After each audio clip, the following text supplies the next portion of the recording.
Once upon a time, there was a little girl. Once her rich father married an evil stepmother. She settled in the house with her two daughters. Their faces were beautiful and white, but their hearts were evil and cruel. And then came a difficult time for the poor girl. From morning until late in the evening, they forced her to do dirty work, carry water, heat the stove, cook food, wash dishes, and do laundry. And besides, the half-sisters did their best to upset her as much as possible. They mocked her, poured peas and wheat into the ashes, and she had to sit and pick them out. In the evening, when she was tired of work, she had to go to bed not in bed, but on the floor, next to the stove. And because she was always in ash, dust, and dirty, the sisters called her Cinderella. But then it happened one day that the king started a feast, which was supposed to last for 3 whole days, and called all the beautiful girls of the country to the holiday so that his son could choose a bride for himself. When the two named sisters learned that they, too, could come to the feast, they instantly began to dress up and preen. Cinderella also wanted to go dancing, but her stepmother did not let her go, because she had no dress or shoes, and she was dirty. And then the evil stepmother poured a bowl of wheat into the ashes and said that if Cinderella collected it in 2 hours, then she could go with her sisters. Cinderella went out into the garden and cried. And then 2 white doves flew in, followed by a whole flock of different birds. They swooped down on the ash and began to peck, and so they chose all the grains in a bowl. In less than an hour, they finished their work, and everyone flew back. Cinderella brought a bowl to her stepmother, began to rejoice, thinking that she could go to the feast. But her stepmother would not let her in any way. She turned her back on Cinderella and hurried with her 2 daughters to the ball. When there was no one left at home, Cinderella sat down on the floor and cried with grief.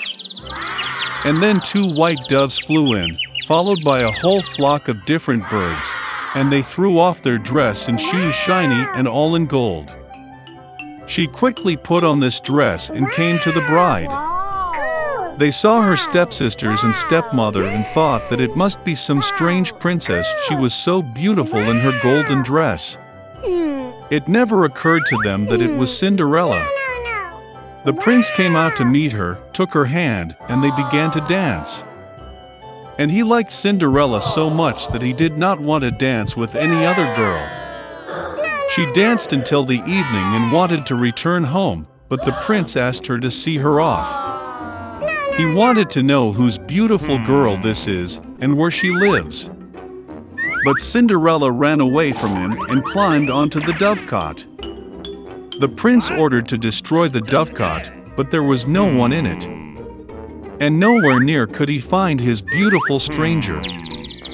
No one could have guessed that Cinderella was rescued by pigeons that took her home. The prince was upset and went to the palace with his head down. And suddenly he saw a shoe, lifted it up. It was so small and elegant and all of pure gold. The prince guessed that when Cinderella ran away from him, the shoe from her left foot remained on one of the steps.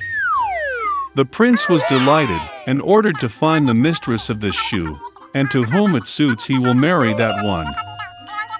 The parents returned from the ball. They saw that Cinderella was asleep in her shirt on ash, and a dim light was on by the stove. Both sisters went to their rooms, hoping that tomorrow they would be lucky enough to put on the golden slipper. The next day, the prince came to their house and said that everyone who wants to try on the shoe of his future wife should come out. 2 sisters came out, and the stepmother locked Cinderella in the house and did not let her out. The older sister tried it on a small shoe. The younger sister tried it on the shoe as great. The prince was about to leave, but Cinderella climbed out of the window and ran out to him. And she put on a shoe, and it just fit her. The prince looked into her eyes and recognized in her the very beautiful girl with whom he danced. He took Cinderella, put her on a horse and rode off to play a wedding with her. And he ordered the sisters and stepmother to be locked in their house, and never let them out of there. This is how they were punished for their malice and deceit.